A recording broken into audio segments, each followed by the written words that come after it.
Awesome. All right. So I was asking Terry, I was like, Terry, technically, it sounds like where you and Howard left off last week, it was on page 47.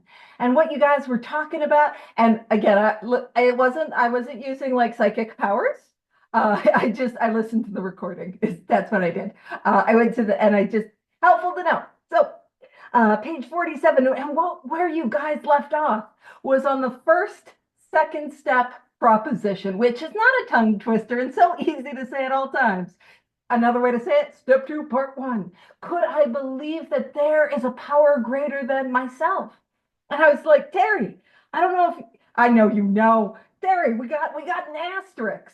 And this is going to be the last asterisk to send us to the spiritual appendix in the back of the book. And the reason I know it's the last asterisk to send us back there is often when I'm doing studies by myself, I joke about like, hey, don't you tell me what to do, little asterisk. I'm not going there. And then I'll like, be sure to see. I'm like, don't tell me what to do, little asterisk. But this time it said please. So I figure, why don't we? It was the asterisk was using good manners, so why don't we? And I asked Terry, and he's like, yeah, let's do it. So let's dive in, and we'll pop over to page 567, the spiritual experience. And so, do you want me to take the first paragraph, Terry? Cool. All right. We'll do it paragraph by paragraph. Also, I'm just going to forewarn everyone. I had another listen of Varieties of Religious Experience. So it's probably going to be a little variety of, it's going to be a little William Jamesy over in the hizzy over here. So please bear with me. Your patience is always appreciated. So page 567, spiritual experience. It says the terms spiritual experience and spiritual awakening are used many times in this book, which, upon careful reading, shows us that the personality change sufficient to bring about recovery from alcoholism has manifested itself among us in many different forms. Now, for me, when we talk about spiritual experience, spiritual awakening, entire psychic change, for me, those words are just synonyms, or as Kathy loves to say, cinnamons. We love her, so cinnamons. So they are words that just mean the same thing as other words. And that's sort of the approach that I take with them. But I do know that there are people who believe strongly that a spiritual experience is a sudden phenomenon, and a spiritual awakening is one that happens more gradually. That's not a hill that I die on, so I don't care. Don't you worry, you'll be hearing about the hills that I'm on, even though I'm from the prairies and we don't have many of those. So we'll be talking about those. But for me, I don't mind either way. But what are we talking about? When we talk about a spiritual experience, a spiritual awakening, and an entire psychic change, what we're talking about is the solution that we have in 12 steps. And that solution is what brings about recovery from alcoholism or addiction or compulsive, whatever brings you to this all-inclusive study. So sometimes when I hear people say, yeah, I don't really like the spiritual part of the program. Now, I don't correct them and I try to meet with grace and love and compassion, but it's hard for me not to be like, what's the not spiritual part? Because the whole thrust of the 12 steps, the whole purpose of the 12 steps is to bring about this change. And it does say it has manifested itself among us in many different forms. And I was in some of the later chapters of Varieties of Religious Experience. I know, I'm so sorry. You're going to hear all about it today. And William James was talking about the different ways in which they manifest. There's some commonalities upon all spiritual awakenings, or as he was calling them, religious experiences, these phenomena. But there are always things that look a little bit different. And he was saying, the spiritual experience of one person is not meant to be the spiritual experience of another. Saint Teresa's isn't meant to be the same as the gentleman that started the Quakers, who isn't meant to be the same as the gentleman who just built and born with love. Like they're meant to be different, and that's okay. So over to you, Terry. Pew pew pew. Thanks, Paige. And she's a lot of fun at parties. She carries that book with her wherever she goes. That's great. I think the biggest thing that I looked at when I didn't know what a spiritual experience was when I first came in here. I thought it was some type of white light, burning bush. I got to see the face of God. And the next paragraph that says it's erroneous. It's not particularly true. Um, but it manifests or shows itself in many different areas. And what we're really looking at is a personality change.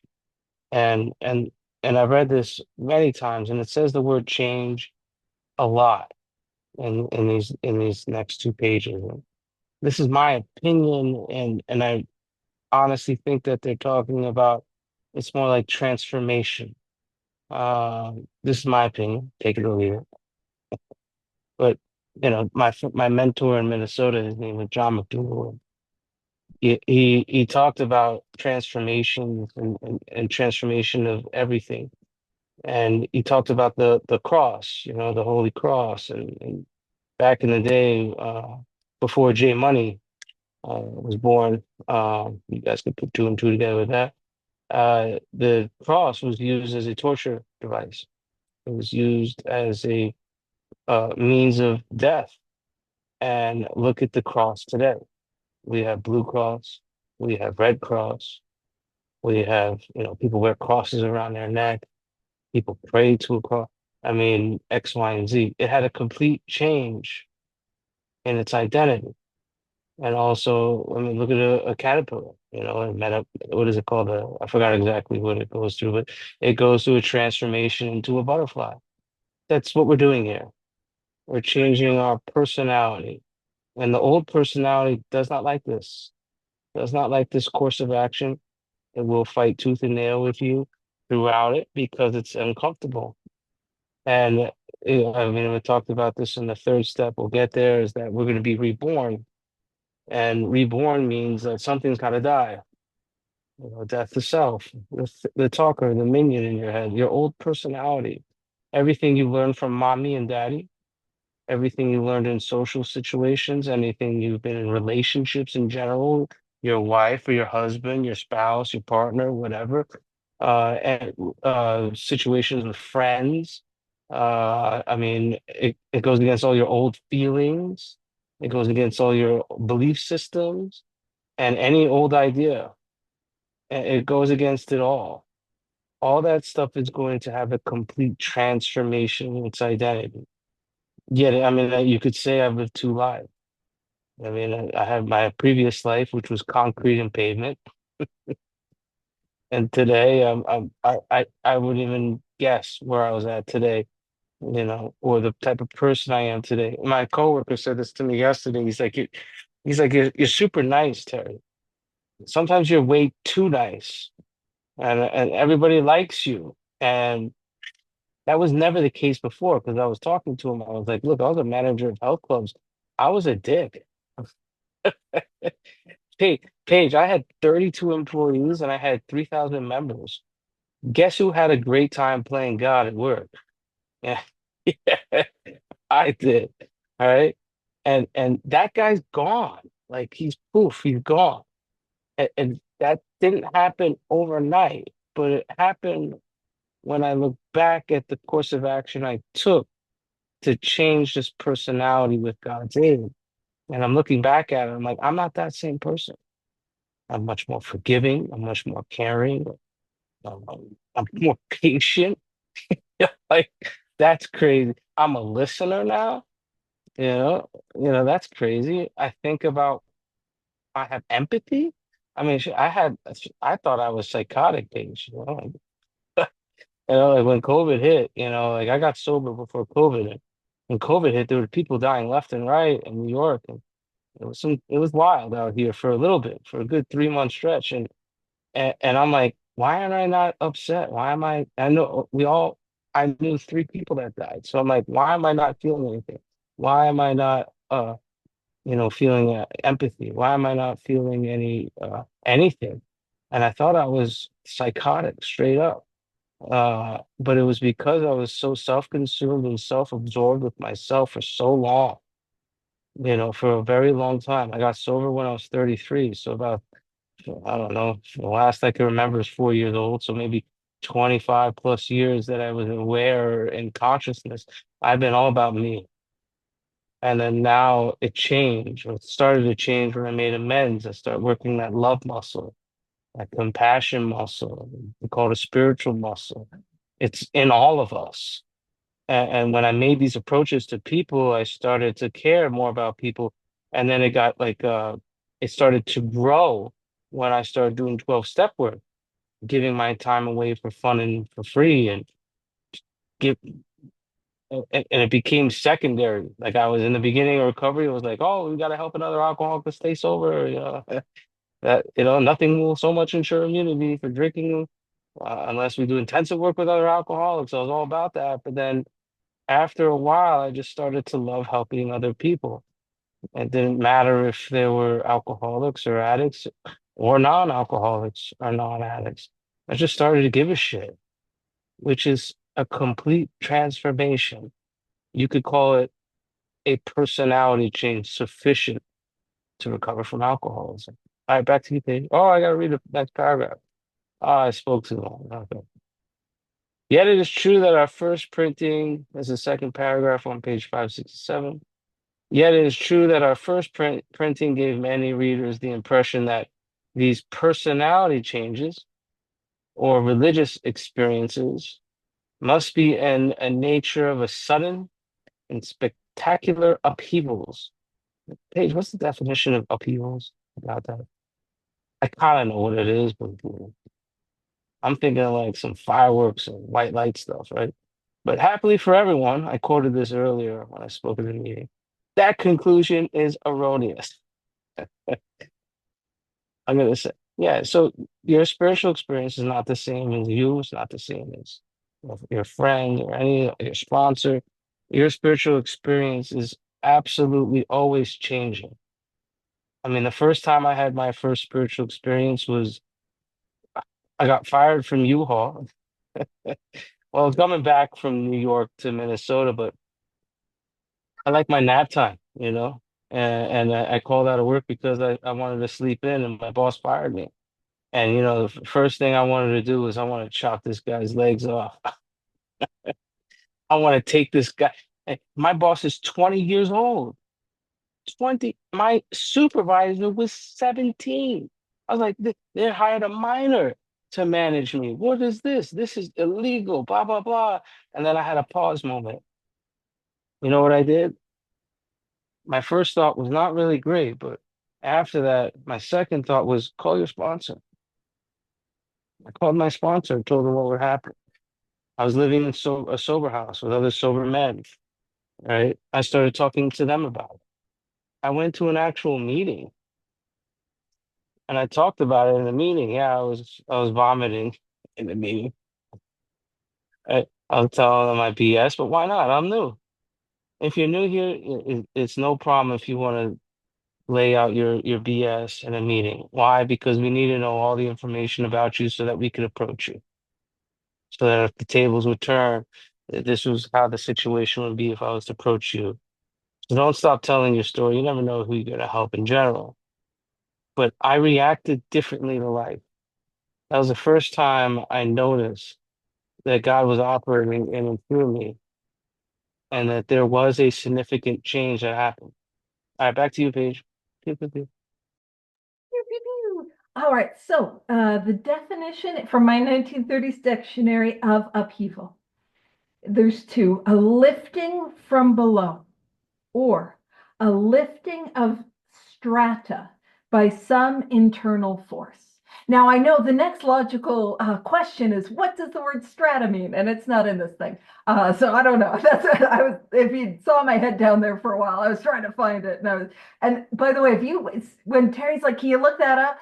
And you watch me, oftentimes you'll see me A, B, C, D, E, F, G, because I gotta I can't control F this thing. I gotta scroll and look. So absolutely. And so that erroneous, as Terry was saying, is false.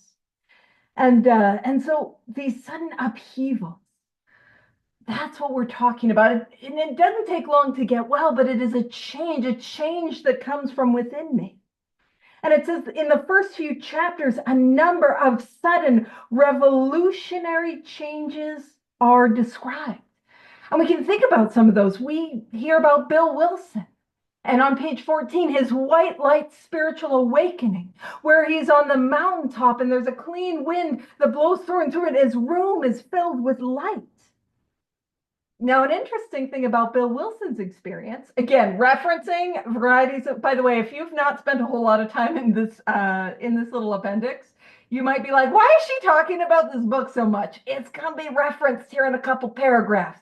But in Varieties of Religious Experience, they describe spiritual experiences just like what Bill had. It's described as luminous phenomena. So it's not like he had something that wasn't ever heard of before. It was something that was recorded to the point that that's probably why Abby Thatcher was like, "Hey, dude, read this book." It's like, hey, that happened to people. So, and one of the other ones that we heard was Fitzmayo, and he had a powerful experience at the second step, where he was, in the hospital, and he's filled with this feeling of like, there is a God, he's not done anything for me. And he's had that thought of like, he had religious people in his life and ones who have suffered terribly, but he was like, is it possible that they're wrong? And he feels the sense of like, I'm in hell, like I'm in a living hell. But then like a thunderbolt, a great thought came, it crowded out all else. Who are you to say there is no God? And so those are the types of spiritual experiences, spiritual awakenings that it's referencing. And it says, so though it was not our intention to create such an impression, many alcoholics have nevertheless concluded that in order to recover, they must acquire an immediate and overwhelming God consciousness, followed at once by a vast change in feeling and outlook. And so what it's trying to do in the Spiritual Experience Appendix is saying like, hey, if you haven't had like felt that struck by lightning, that doesn't mean it hasn't happened for you. But we're seeing some elements of what a spiritual experience is. It involves that God consciousness. And if you guys remember the word consciousness, it's etymological origins, because again, I'm so fun. Just invite me out. I'll have cheese pizza because I have tummy issues. I'll have cheese pizza and talk about etymology and varieties of religious experience and Oxford group literature and some Oxford group adjacent literature. Oh, I'm a hoot. I know. It's to everyone's consternation. I'm like this. So but consciousness, it's Latin, and its Latin root is with knowing. So what we need is this with knowing, absolutely. This with knowing experience of God. That's what we're after. And then it talks about a vast change in feeling and outlook. So we have this with knowing experience of God, or of a power beyond ourselves, and a change in how we feel, and a change in which we see the world. That's what we're talking about with a spiritual awakening, a spiritual experience. Terry asked if I could take the next paragraph. I just want you to know I share. I'm not taking over. He asked if I could. So, among our rapidly growing membership of thousands of alcoholics, such transformations, though frequent, are by no means the rule. So the rule is what happens every time. So it's saying these types of experiences are frequent, but they might not happen every single time.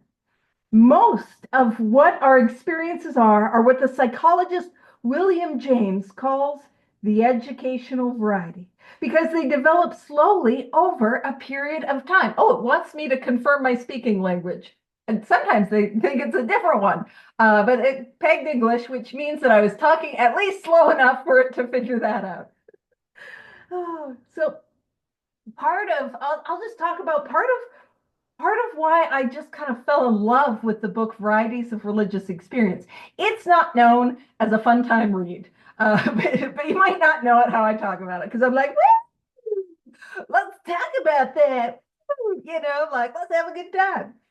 But what got me interested in reading that book, and when I say read, I mean listening to the audiobook version, because that's how I read, is I was in a meeting and there was somebody, we're at this part of the book, we're talking about this part of the book. Somebody sent me a message, and this is how you get an alcoholic to do anything.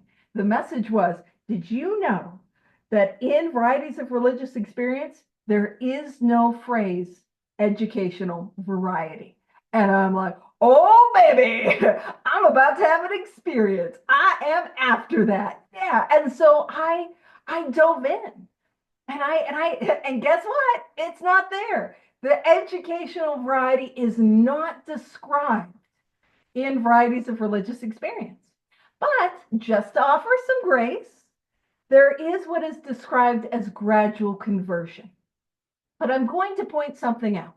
One of the places for those that are making notes and doing all that, and some of you are like, oh, goodness gracious, I don't want any more notes. You're going to get a bunch. I'm so sorry. Gradual conversion is spoken more commonly in lecture 10. So if you're kind of like, where will I find this gradual conversion, lecture 10? But I want to point something out. Gradual conversion is about a change that happens over the course of a few weeks. Whereas most of the experiences are these sudden in the moment experiences. Now, William James, he wanted to take a scientific approach to the study of these religious experiences, these religious phenomena.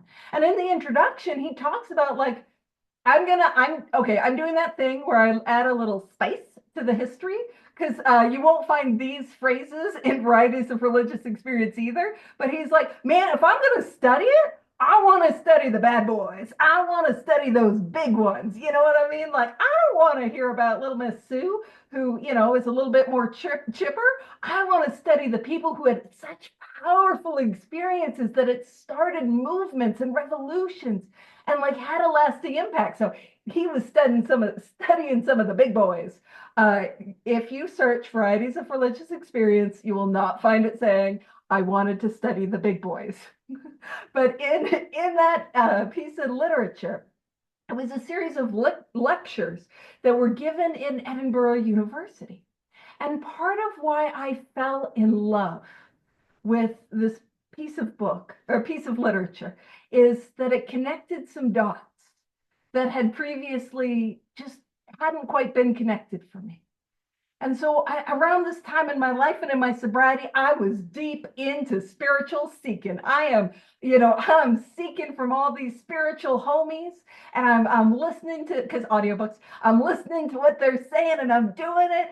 And it is, I am talking about Varieties of Religious Experiences, but some of the books that I was reading and listening to at that time were ones that he was mentioning. And so one of the books was about Saint Teresa of Avila, a 14th century Spanish, yeah, some of you know, she's my girl, 14th century Spanish mystic. By the way, if you're like, I don't like her, that's fine. You don't have to.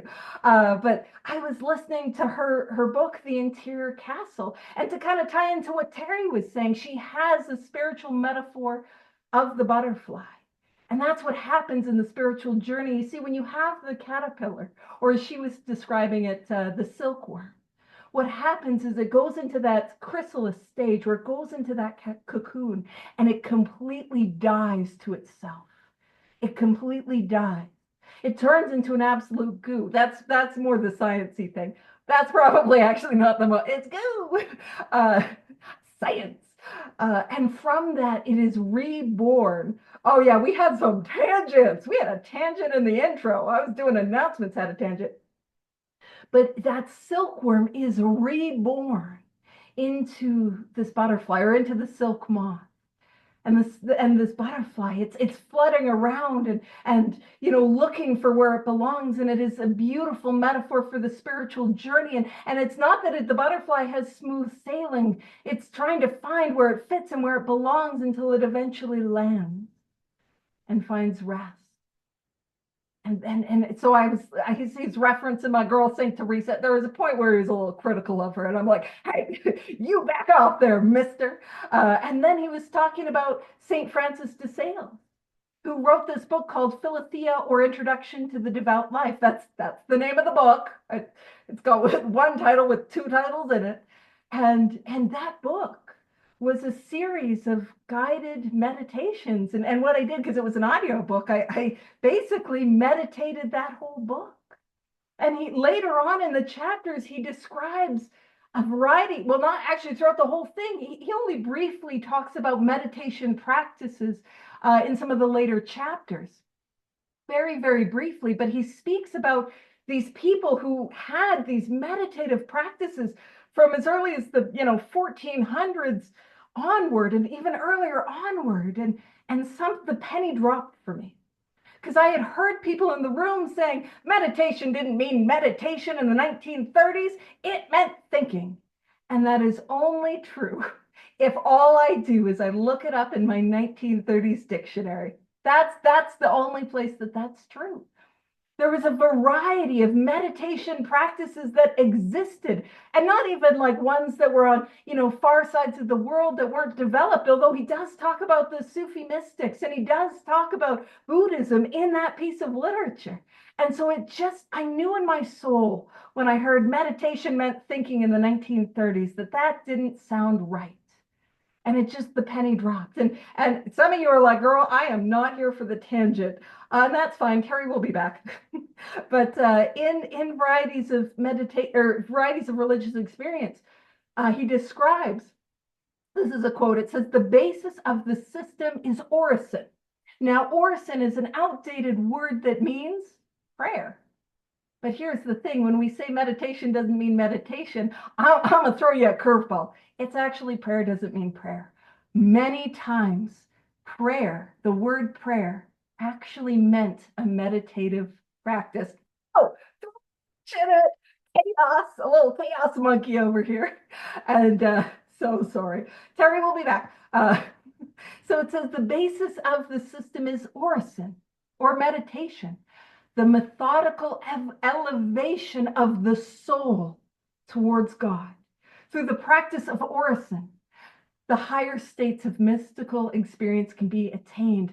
And it makes sense to me that I can't raise my soul towards God by thinking. That's something that happens deeper, and where we do that. And Saint Teresa, she has a description in Varieties of Religious Experience where she says, in the orison of union. So this meditation practice, the prayer of union, is about that connectedness with God. The soul is fully awake as regards God, but wholly asleep as regards to the things of this world, and in respect of herself.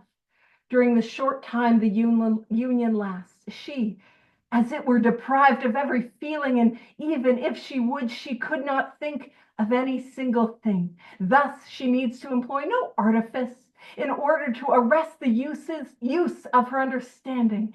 It remains so stricken with inactivity that she neither knows what she loves, nor in what manner she loves, nor what she wills. In short, she is utterly dead to the things of this world and lives solely in God.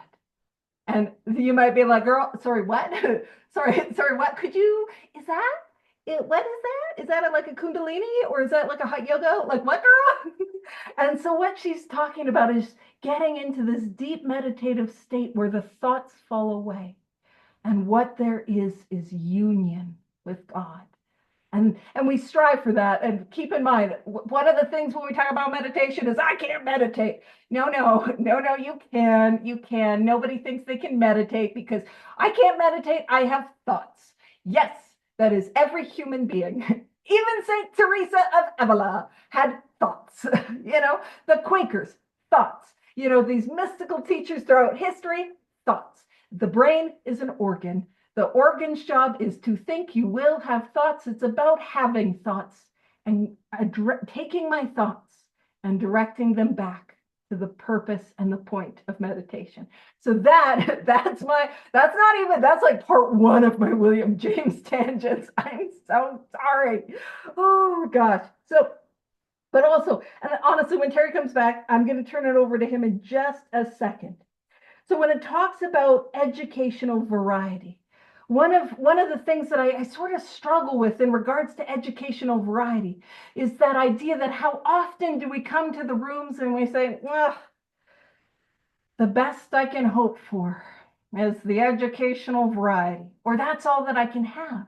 And so often we confuse the educational variety with intellectual variety. And you see, I can't think my way to a spiritual experience. Again, I'm gonna do a whole other quote from Varieties of Religious Experience. Knowledge about a thing is not the thing itself. Knowing about it here is not the thing. And if you're like, girl, what are you on about? Well, you ever have one of those days? One of those days where the illness is on you, the obsession is on you. You're overheated, you're overstimulated, you're just, you're wound right tight and you need a drink. Well, imagine you go to the bar or you go to the liquor store and you show up, and let's say it's the bar, and you sit down at the bar, and the bartender asks what'll you have, and you tell them the drink, the drink that you want, your drink, and man, that's what I need. You say, that's what I would like. And imagine the bartender says, alrighty. So what happens is when you take that drink, your body is going to metabolize the alcohol, and the liver is going to metabolize it in such a way where it produces an intoxicating effect, and there's going to be some enzymes that are produced. Does that sound like a nightmare or what? That is the difference between knowing a thing and experience a thing. And see, what did I need? I needed an experience of a drink. I needed that. And just like that, what do I need? I need the experience of a spiritual awakening. I can't get it here. And just to talk about, sometimes we want to settle, or we want to think, man, I can't have a spiritual experience like Bill or like Fitz Mayo. I can't have one like that. Those don't happen. I can't have a burning bush.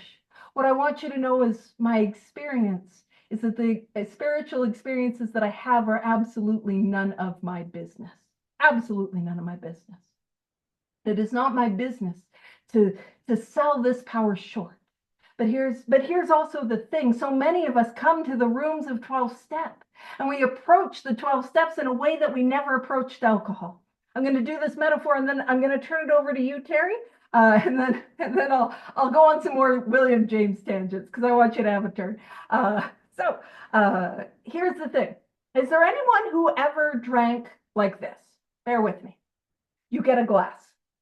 I've lost some of you already. Yeah, fancy, a glass. I'm not drinking with a glass, right? You get a glass and you grab your out, like whether it's a liquor or a beer, and you open it up, or you uncork it, and you pour that alcohol into the glass. And then you put the lid back on. I've lost the rest of you, I can tell. And you put the glass or the alcohol away. Mm-hmm. And then you put the glass in front of you, and maybe you get some ice. You get some ice, and you put a couple, pinkies up. You put some ice cubes in, and we got to stir it around. So we give it a little stir. And then what we do is we take a little sip and we set it down, and we start talking about the weather, and the ice starts to slowly melt, leaving a little bit of water at the top of the glass. Anyone here drink like that, or have I annoyed all of you? You're all like, oh, we all know what it is like when you're at a restaurant or a family thing and somebody starts drinking like that. You're like, oh, get it in you, And you see, that's what happens is I come to 12 step and I want to sip 12 step. I want to take my time. I want to dip my toe in it. I'm sitting on a 4-step for months and months and months and months. And as a result, I'm not getting the effect because I'm not doing the things that get me the relief, the things that get me the release. You see, I got to go after these steps just like I went after a drink. And you guys know what it is like to chug it down. When I chug it down, I get that effect. And it's like that here. I've got to go after that effect. And what I will do is I'll toss it over to Terry because I don't want to talk too much, but I'm going to talk some more about William James. So over to Terry. That was great, babe. Yeah, sometimes we do tangents anonymous, I guess. We just go on random tangent. As you could tell, we've been doing this study since September, and we're on page 567. Oh no, we skipped a lot of pages. early on page 47. But yeah, wasn't it Carl Jung said it's a low level thirst for God, right? Well, that's what I was looking for in a bottle or a bag of Coke or oxys or sleeping pills, whatever it was. I was looking for that. I was looking for God, but I didn't know it. And I trusted it. I believed that it would work. It had an effect on me. There's something way more powerful than that that I experienced sober here that you can't really explain, just can only be experienced. And yeah, what paragraph did you leave off on? I'm sorry. I was attending to my kid. No, you had a lot going on. You can take the bottom paragraph. I only went a couple sentences in, so you can just take it. Take it. Oh, Bottom just paragraph. take it. Among our rapidly growing membership. Okay, cool. Among our rapidly growing membership of thousands of alcoholics, such transformations, is that word, though frequent, are by no means the rule. Most of our experiences are what the psychologist William James calls the educational variety, which is kind of funny because I didn't know that it does not mention that in the book. Because they develop slowly over a period of time. Hmm. Well, I guess that's more than one, right? This person had his spiritual experiences, right? Quite often, friends of the newcomer are aware of the difference long before he is himself. Yeah, it's funny how other people will see the change come over us or work through us, and they'll say it to us. I mean, I remember I came back from Minnesota to New York, and I went to the gym that I used to work with, and the supervisor or the general manager was like, "Yo, what's up with your eyes? I could s- I could see your eyes." Yeah, and you guys know I look like Uncle Fester before I had those bags under there. And now you can see my eyes. I can see that you got blue eyes. Uh, he finally realizes, he becomes aware that he has undergone a profound alteration to his reaction to life. So life is going on, but I'm reacting differently than the way I used to, right? Very similar to I just told you my first awareness that I had or a realization that I had. It was being fired, and I wasn't going to actually call HR. I almost did. Instead, I called my sponsor instead. And I went to a meeting or I came to a big book study on a Friday night at 8 o'clock called the Lunacy Commission, right? Yeah, that's called a personality change, right? So that such change, as that word change again, could hardly have been brought about by himself alone. How true is that? I mean, I've tried to self-will my way into happiness. I tried to self-will my way into joy, tried to self-will my way into freedom, tried to self-will my way into being a nice person. You guys heard me talking about how this guy's so nice. I was fake as shit before, man. Like I was being nice because I wanted you to like me, right? I was trying to please me, you know. It says I'm 61, I'm gonna be kind, generous, modest, even self-sacrificing, right? You know, now I'm just those things, but there is no strings attached to it. Just kind of like that happy, joyous, and free elf, Santa's helper, just carrying out God's will for fun and for free with no strings attached. That's not who I was before. I said what often takes place in a few months, yo. So ding, ding, ding, ding. You know, this could happen within a few months, and probably maybe even sooner than that, depending how fast you get out of the way. I think that's probably the biggest obstacle you're going to face is you and what your mind is talking to you about. I mean, I took a course of action that I completely disagreed with, and I watched my life change when I look back at it. I didn't like it. None of us like it. It says almost none of us like it on page 25. That's more than 50%. It should say none of us, but I'm not, we're not absolute. We don't deal in absolutes here, right? Uh, where was that? Could a few months could seldom have been accomplished by years of self-discipline. With exceptions, our members find that they tapped an unsuspected inner, not outer, inner resource, which they presently identify with their own conception of a power greater than themselves. Now think about that. You guys ever tap a keg before? Hope I'm not in a business meeting. What's up, buddy? You want to come and say hi? You can play with my book if you want to. Yeah. Mwah. So when you tap a keg, right, you get my gist. It's not outside coming in, it's inside bursting out of you.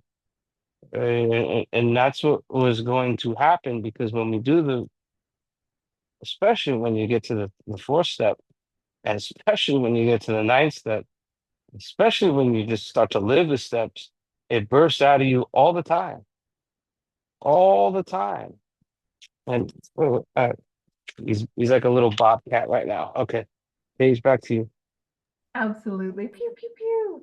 And I love that idea that it bursts out of you. You know, when I describe a spiritual awakening and I talk about one of the most surefire signs, and I probably stole this from like a Saint Teresa or like a, you know, one of the one of those medieval mystics, and it's just in my brain and I don't know where I got it from. Uh, but I'll give credit. But it's that idea, the most surefire sign of a spiritual awakening, a spiritual experience, is the desire to give it to somebody else. You know, when he talks about that keg being tapped from the inside out, that it almost overflows. And if you guys know what it's like where you see the most incredible sunset and you snap a picture of it. Why? Because you want to show it to somebody else. Now, I'm not a music person, but for those of you that like music, I shouldn't have said that. You're going to be like, oh, she's weirder than we thought she was. But for those that like music, you know, when you hear this song and it just speaks to your soul and you immediately send it to your loved one, your friend, because it's an experience and I want to share it with somebody else. It's like that here. I want other people to experience what I experience. And yes, it happens from the inside out. I spent my entire life trying to put outside things in to fix how I feel on the inside. But it comes from within. Now, in the paragraph that Terry was reading, we see four criteria, four like signs of a spiritual awakening. So at bottom of 567, the first sign is a profound alteration to his reaction to life. So sign one is a profound change in how I show up to life. Sober, happy, free. You know what I mean? Two, that such a change could have hardly been brought about by himself alone. That idea that the change that happened to me, I wasn't doing it. Like Terry was saying, I wasn't self-willing my way there. And then three, what often takes place in a few months could have seldom been accomplished by years of self-discipline. It doesn't take long to get well, but the change is so like dramatic and so powerful that like years of me trying on my own power, I wasn't getting there. And then four, that with few exceptions, our members find that they have tapped an unsuspected inner resource. And so that inner resource. So those are the four descriptions that come from the spiritual appendix. Now, William James, I know, I told you I'd be going, I told you I'd be William James heavy. He's got this wonderful description, and I'm saying this a little tongue in cheek. He's got this very useful description of a spiritual experience. It says, to be converted, to be regenerated, to receive grace, to experience religion, to gain assurance are so many phrases which denote the process, gradual or sudden, by which a self, hitherto divided and consciously wrong, inferior and unhappy, becomes unified and consciously right, superior and happy, in consequence of its firmer hold upon religious realities. Isn't that just so simple? It just makes it so simple and easy to understand. So, and I read that in part so you guys know that like it's a bit of a difficult read, and it was one of the funniest things. He was in his concluding chapter where he summarizes all the things that he was talking about. He was like, Oh, my apologies. I was so emotional in those earlier chapters. I'm going to try to be a little bit dry in the conclusion. God bless him. God bless him. Oh, but what are we talking about? In Varieties of Religious Experience, he talks about there's like two sorts of people. There are people, and he like describes the poet Walt Whitman, and Walt Whitman just loves life, and he came out of the womb and he's like an awakened being. And then there's people like me, which is described as a sick soul. Accurate, where it's like miserable, unhappy, the sense of being inferior. And this change happens where we get lifted and transformed to be a little bit more Walt Whitman-y. You don't have to be as jazzercised about plants as I am, but you know what I mean? Like it's that like that joy. And so whatever you want to call it, there's a change. There's an uplifting. That's what we're talking about. And in the conclusion, he talks about it's that idea of if you put yourself in the hands of whatever this thing is, and he uses language just like that. If you put yourself in the hands of whatever this thing is and your life gets better, that's what we're talking about.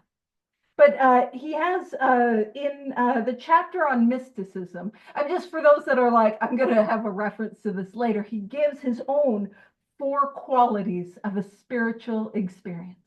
Now, these 4 qualities, oh, they're just so easy to understand. So it's ineffable, noetic, transient, and passivity. Lemon squeezy. I know nobody needs me to repeat that or say it slower or give you a definition. So the first definition is ineffable. And then somebody will spell it in the chat. I'm not doing that. I always do it with 2 F's, and I think it's 1 F. Ineffable. And the word ineffable means to be experienced, to be understood. I got invited to cover Howard at his big book study a couple months ago. And he's like, you can do whatever you want. And I'm like, hey. And so I did a whole talk on ineffable McSmeffable. And he was like, how do you spell that? And I'm like, that's on you, bud. So he just titled it Big Book Bounce Around. So ineffable. And I think it's Inneffable, but I'm not sure. But to be experienced, to be understood. Yeah, to be experienced, to be understood. That's what we're talking about. And in Varieties of Religious Experience, he talks about like a drunk. It's like to understand what it is like to actually be intoxicated, you need to have the experience of being intoxicated. And it's like that with the spiritual experience. Alcoholics Anonymous, Cocaine Anonymous, 12-step in general is an ineffable experience. It is something that you have to experience to really truly describe. And that's why some of the chapter, like we agnostics, we're using metaphor.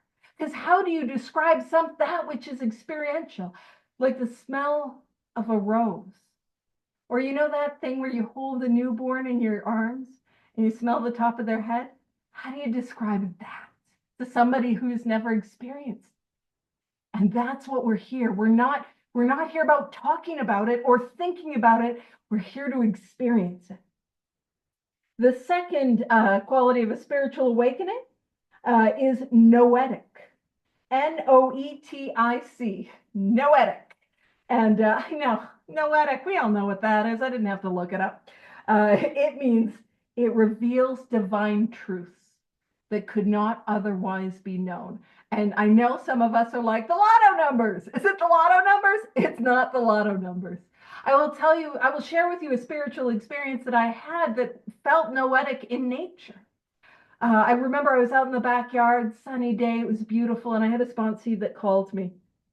And she was crying, which that's not unusual, but it was crying tears of gratitude. That one I wasn't so used to. And she was crying tears of gratitude because, she'd been in and out for like almost 3 decades, in and out, in and out, in and out. And she was sober and happy, and her partner was sober. And there was this change that was happening to her. And she was like, and I am not somebody that does well with compliments. And I remember she was like, thank you. And she was just so like grateful. And I remember there was something that came out of me. And it wasn't a thought, but what I said was everything good in me is God. I don't know where that came from because that's not me. And I know some people be like, "Oh, you Dutching." I'm like, no, that almost feels like bragging. Everything good in me is God. To know that I'm not the biggest piece of garbage that ever lived, man, I need the spirit of the universe to come and be like, "Hey, maybe not. You're not so bad, girl." That's what I need. And then, so that's noetic, not the lotto numbers or how the Mets will do this season. Yeah, that's for the sports fans. All right. The third is that it is transient. So the experience itself passes. The experience will come and the experience will go, but the effects of it remain. That there are lasting effects.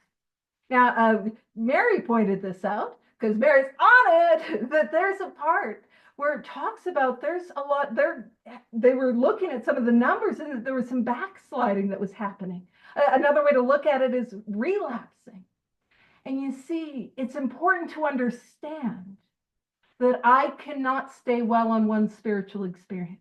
Is there anyone here that stayed well on one drink or one hoot of crack or one sniff of blow or one pill or one bet or one bite or one, you know what I mean? Anyone here stay well on one? I can't stay well on one experience.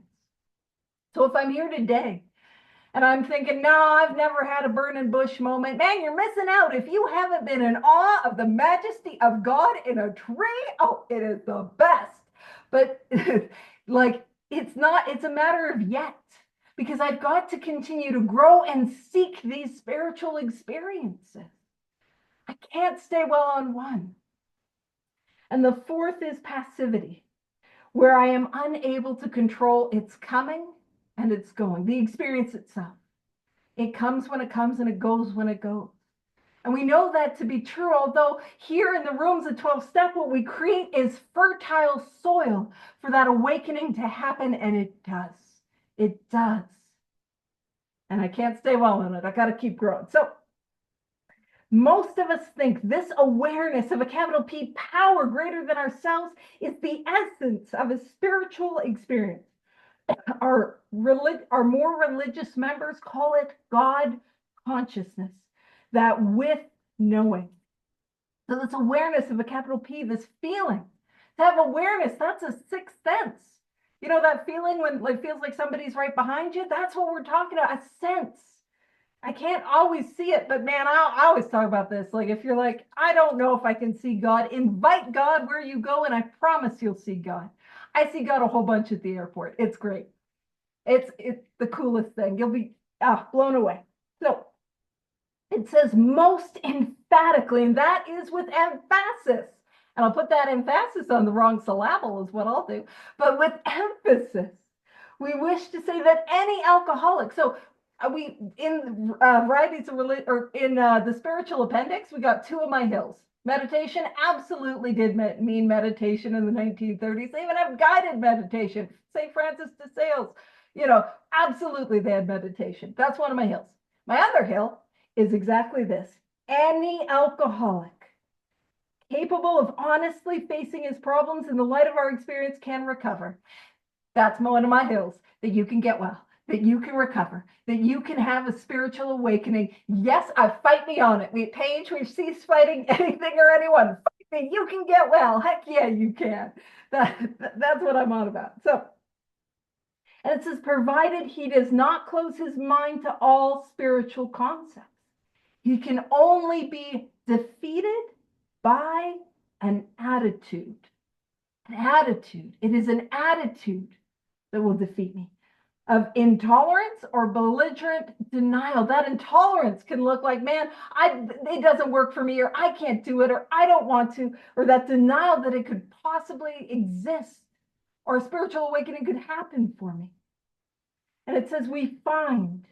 Oh, Terry's back. Over to Terry. Pew pew. You can finish it. Finish it. Well, I'm gonna go on a whole Herbert Spencer kick. That'll be my last tangent. It'll be a Herbert Spencer tangent. So I'll let you take it all the way down to there. It's over to you, Terry. Pew, pew. Sorry, guys. We just passed out now. Oh gosh, you're Yeah, totally yeah. okay. We find Yeah, that no one. That's where I left off. we find that no one need have difficulty with the spirituality of the program. So no one, anyone could get this. Like, how cool is that? So willingness, honesty, and open-mindedness are the essentials of recovery. But these are indispensable. Like I can't live without them, right? I mean, that could only be defeated by what it say, belligerent denial, intolerance. I could be defeated by my thoughts. I could be defeated by having a closed mind. I think that's probably the most powerful thing that I learned in recovery is to lay aside everything I think I know. Um, because for a long time I thought I knew everything. That self-centeredness, and I thought the world revolved around me when I didn't understand that I was just another, I just what is another little grain of sand on the beach, right?